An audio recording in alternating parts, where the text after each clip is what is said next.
तेजी से बढ़ रहे हैं कोरोना के केसेस। दिल्ली एनसीआर मुंबई में बढ़े कोरोना के केस।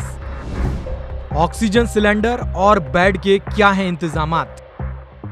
2020-21 में कोरोना ने पूरी दुनिया में ऐसा डर पैदा किया था कि अब इसका नाम सुनते ही लोग कांप उठते हैं। 2022 के बाद कोरोना एक बार फिर डराने लगा है, क्योंकि 3 साल में पहली बार अचानक कोरोना के केसेस तेजी से बढ़ने लगे हैं। क्या दिल्ली एनसीआर, क्या मुंबई और क्या केरल आंध्र प्रदेश एक बार फिर कोरोना तेजी से अपने पांव पसार रहा है। केवल दिल्ली की बात करें तो पिछले 3 साल की अवधि में ऐसा पहली बार हुआ है कि कोविड के मरीजों की संख्या 23 तक जा पहुंची है। कोरोना के मामले लगातार तेजी से बढ़ रहे हैं, जो कि चिंता का विषय तो है ही। भारत के किन किन शहरों, राज्यों में कोरोना के कितने मामले दर्ज किए गए हैं, इस वीडियो में हम उसी की जानकारी देंगे। हाँ, ये याद रहे कि इस खबर के लिखे जाने तक के आंकड़े हम आपको बता रहे हैं। कहां कितने कोरोना के मरीज। केरल 273, मुंबई 95, तमिलनाडु 66, अहमदाबाद 39, एक ही दिन में 20 मरीज मिले।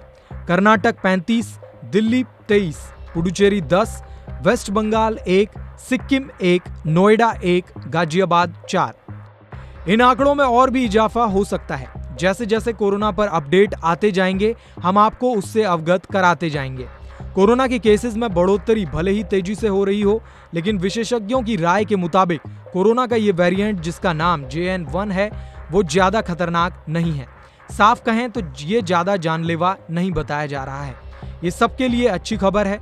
JN.1 वेरिएंट के बारे में अहमदाबाद के senior physician doctor Praveen Garg ने कहा है कि मौजूदा हालात में स्थिति पूरी तरह से कंट्रोल में है। अभी कोरोना के मरीजों की संख्या इतनी ज्यादा नहीं हुई है कि किसी को बूस्टर डोज लेने की जरूरत पड़े। बस लोगों को कोरोना की गाइडलाइन को फॉलो करना होगा। मसलन दूरी बनाए रखना चाहिए, मास्क लगाना, और यही कुछ उन्होंने बातें कही हैं। अहमदाबाद के डॉक्टर गर्ग ने यह भी बताया है कि कोरोना का ये वेरिएंट उतना खतरनाक नहीं है जिससे पैनिक हो, क्योंकि इस वेरिएंट में मृत्यु दर काफी कम है। ऐसे में किसी को घबराने की जरूरत नहीं है। हाँ, जिनकी इम्यूनिटी कम हो, उनके साथ गर्भवती महिलाओं, बच्चों और बुजुर्गों को ज्यादा सावधानी बरतने की जरूरत है। वहीं जहां तक देश की राजधानी दिल्ली की बात है, कोरोना को लेकर कई दिशा निर्देश तय किए गए हैं। इसके दिल्ली के अस्पतालों में इन्फ्लुएंजा, तेज सांस की बीमारी के केसेस का डेटा रोजाना अपलोड करने के निर्देश भी दे दिए गए हैं।